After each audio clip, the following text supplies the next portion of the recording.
ইতিমধ্যেই দিদি বলা যায় যে 1 মাস অতিক্রান্ত এখনো পর্যন্ত সেই বিচার অধরা, এবং সেই প্রসঙ্গ নিয়ে আসছি যে এই যে আন্দোলনরত চিকিৎসকেরা শর্ত না দিয়ে সুবিচারের আশায় খোলা মনে আলোচনা করবেন এবং মুখ্যমন্ত্রীর সে আশা কিন্তু পূর্ণ হয়নি। কেন, কি মনে হয়? শুনুন, মুখ্যমন্ত্রী প্রথম থেকেই তো চান না যে এই জিনিসটা মানে পশ্চিমবঙ্গ থেকে চিরতরে চলে যাক। উনি তো চাননি, তো তাহলে শাসনের শুরুর থেকেই তো উনি শুরু করেছিলেন। পার্ক স্ট্রিটের ঘটনাটা যখন হয়েছিল তখন তো উনি ছোট ঘটনা বলেছিলেন।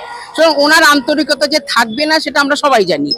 আর যে সমস্ত ছোট ছোট ছেলেরা, চিকিৎসকরা যারা আন্দোলন করছে, জুনিয়র চিকিৎসকরা এত কষ্ট করে আন্দোলন করছে, এত কিছু ভাবার তো কিছু নয়।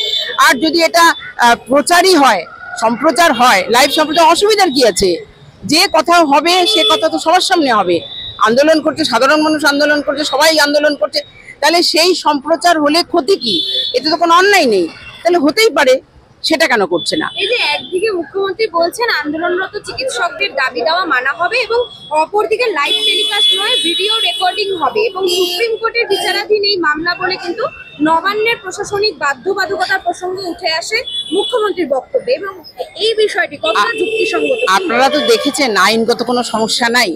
সুপ্রিম কোর্টে তাদের সমস্ত করে, হাইকোর্টে তাদের সমস্ত করছিলেন, তখন এক্ষেত্রে অসুবিধা কোথায়? মুখ্যমন্ত্রী নিজেই তো পরে স্টেটমেন্ট করে দিলেন, সেটারই বা কোথায় পারমিশন নেওয়া আছে? সেটার পারমিশনও তো নেওয়া নাই।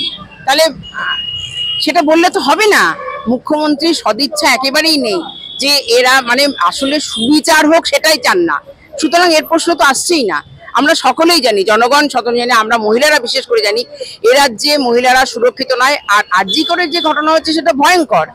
নিজের জায়গায়, নিজের কাজের জায়গায় সেই মেয়েটি ডিউটিরত অবস্থায় এরকম নৃশংসভাবে খুন হতে পারে, এটা পৃথিবীর কোথাও হয়েছে বলে আমাদের জানা নেই।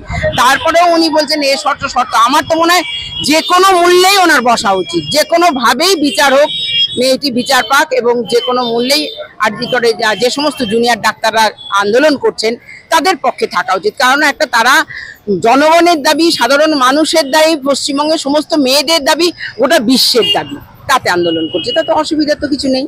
এই যে আরজিকর প্রসঙ্গ নিয়ে মুখ্যমন্ত্রী বলছেন জনগণ যদি চান তাহলে তিনি পদত্যাগ করতে রাজি।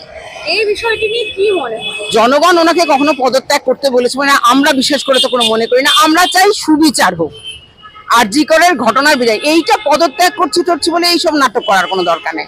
উনি চান সঠিকভাবে বিচার হোক, বিচারটা হোক, মানুষ বিচার পাক, এটাই দরকার। এই অপ্রাসঙ্গিক কথা।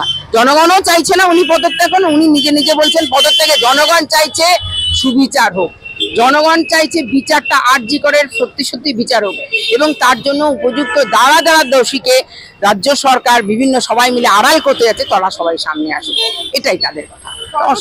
সিবিআই এর যে ভূমিকা তা কতটা সদর্থক বলে মনে হয়?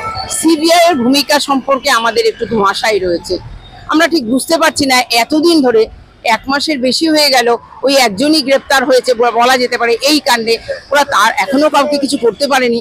জানি না সেটা কতদূর করে হয়তো হবে, আমরা আশা করতে হবে। যখন একটা মানে সংস্থার দায়িত্ব নিয়েছে সে পারবে বলেই আমরা আশা করি, কিন্তু আমরা এখনো পর্যন্ত সিবিআই এর ভূমিকায় হতাশ। আপনার নাম? স্নিগ্ধা হাজরা।